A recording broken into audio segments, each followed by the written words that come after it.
Welcome to Man Does Tech, where I solve the problems you didn't even know you had. You start by exporting immediately. Plug your iPhone into your computer or confirm iCloud Photos is on. Once connected, open Photos or Finder and select Recent Imports. Choose Originals or Hike depending on your workflow. You want at least 510 GB free so transfers don't fail.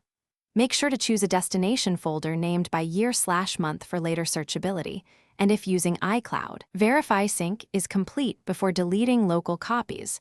This prevents accidental data loss. Once done with export, organize aggressively. Move images into a YI/MM folder structure or by event so you can find them quickly.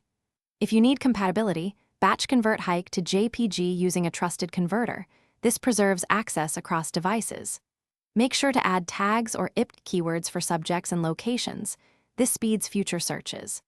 Also, create a checksum or quick duplicate check to avoid storing the same photo twice. Redundancy now saves hours later. Finish by creating 2 backups, one local on an external SSD and one on a cloud service.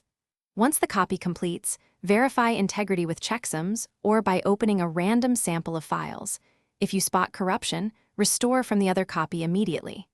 Make sure to enable automatic incremental backups and schedule a monthly check to confirm new photos are included.